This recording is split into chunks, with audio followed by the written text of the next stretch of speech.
Marja, cuando hablamos del sentido de la vida, ¿dirías que se construye con decisiones o que se revela en determinados momentos?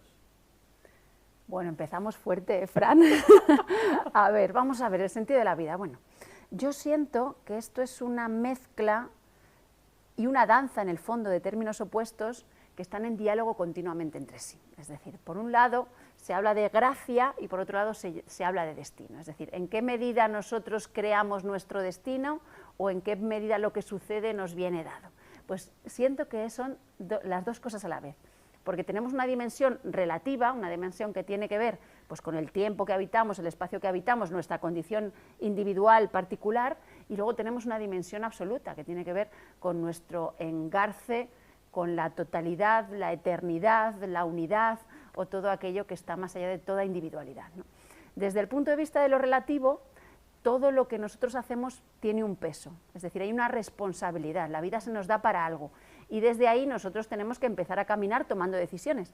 Desde el punto de vista de lo absoluto, somos simplemente una gota disuelta en el océano y estamos disueltos en el océano incluso antes de nacer. Siempre vamos a estar disueltos en el océano y siempre vamos a ser ese océano, de tal manera que lo que hacemos en esta vida, en realidad, no tiene peso ninguno y podemos sentirnos completamente libres incluso de culpa. Entonces, la primera dimensión de nuestra vida nos lleva a una responsabilidad radical e implica que lo que hacemos tiene un peso, tiene un eco en la eternidad, como decían en Gladiator, sí. Y desde el punto de vista de lo absoluto podemos sentirnos completamente libres porque siempre estaremos acogidos por una especie de dimensión materna y armoniosa y amorosa de la realidad, ¿no? Desde ese punto de vista, ¿tiene la vida un sentido? Pues sí, hay un sentido particular y hay una sagrada individualidad que hay que buscar. ¿Un sentido materno? Que a veces se nos da. Hay un origen materno, que nos sustenta y que siempre está dispuesto a acogernos, ¿no?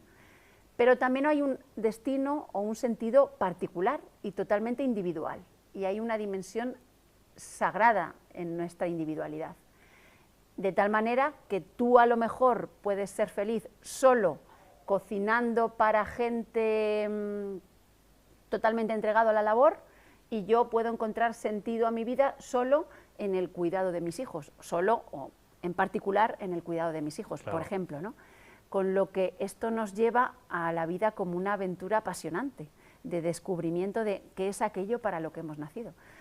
Qué bien. Me encanta, me encanta. Es poesía lo que dices, de lo que hablas. Eso es poesía, es poesía.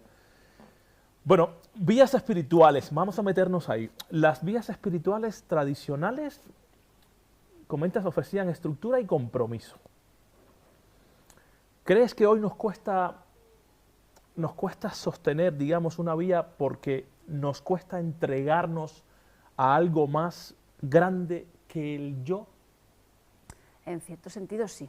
O sea, por un lado vivimos en un mundo no tradicional, entonces es un mundo que nace, decía Octavio Paz, que la modernidad es una tradición de la destrucción. Es decir, la modernidad surge... Perdona, ¿la modernidad es? Es una tradición de la destrucción. Tiene todo el sentido, me gusta.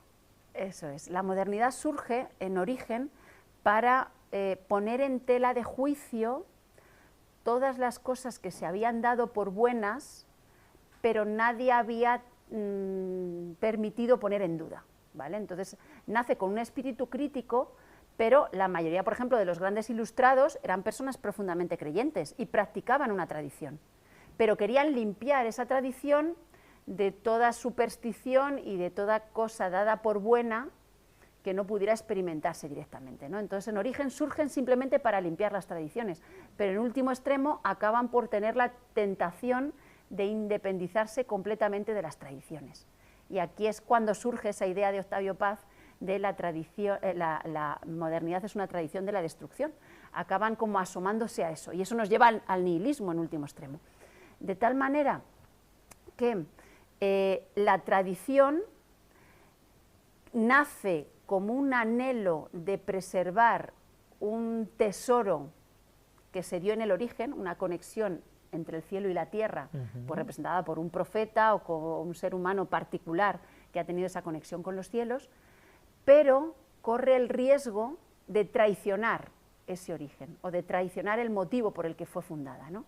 Con lo que hay a veces que la tradición se vuelve justo lo contrario a lo que era en origen, con lo que a la vez nos vemos en cada época, nos vemos como llamados a limpiar la tradición, a limpiar incluso la tradición de la que formamos parte, pero a la vez a conservar el acto fundacional verdadero, luminoso, hermoso que la dio origen, ¿no? ¿Cuál es el origen?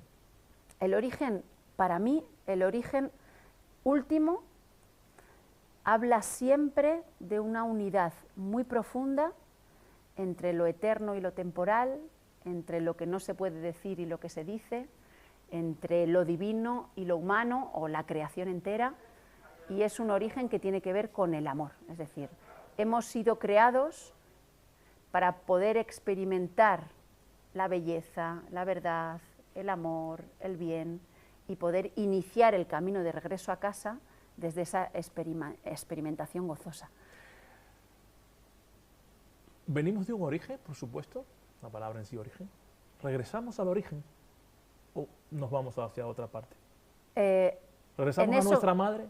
En eso consiste la libertad humana, es decir, hay una dimensión de libertad en nosotros que nos permite alejarnos del origen cada vez más, es decir, cada persona tiene la oportunidad de alejarse aún más que la anterior del origen, y a la vez tenemos la oportunidad de emprender el regreso a casa. En eso consisten, las decisiones básicas tienen que ver con eso. En el regreso a casa. Si me alejo o me acerco a casa. ¿Y alejarse de ello es automáticamente malo? Para Madia, o sea, tu opinión. Alejarse del origen... Para ir y acabar en otro lugar, quizás más evolucionado. Alejarse del origen es una posibilidad que se nos da por el mero hecho de estar en la vida. Es decir, la vida nos regala esa oportunidad. El problema es que en un alejamiento tiene cierto sentido hasta cierto punto. Hay un momento, es como, esto se explica muy bien en la parábola del hijo pródigo, que cuenta Jesús, ¿no?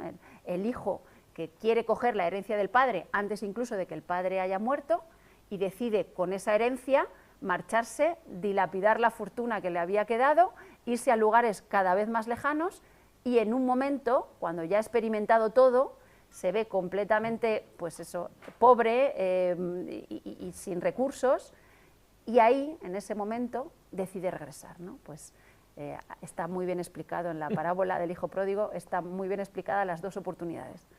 Eso sí, el abrazo del padre en casa siempre va a estar esperando.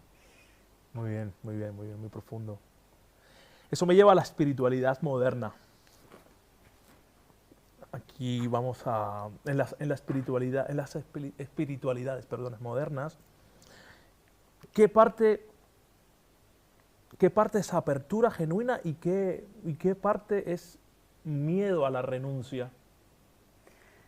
Bueno, hay una dimensión moderna que tiene que ver con como del desarrollo del ego individual, que tiene una dimensión también sagrada, sí, y es muy hermosa, que es lo que hablábamos de la sagrada individualidad o la sagrada singularidad, pero que tiene una dimensión que puede hacernos perder completamente el camino, ¿vale? Entonces, siempre hay que buscar un equilibrio. Yo soy partidaria casi siempre de la vía de en medio, del equilibrio entre términos opuestos. Entonces, uno tiene que perseguir esa sagrada individualidad sin perder el hecho de que forma parte de una comunidad mayor y de que hay algo que lo trasciende.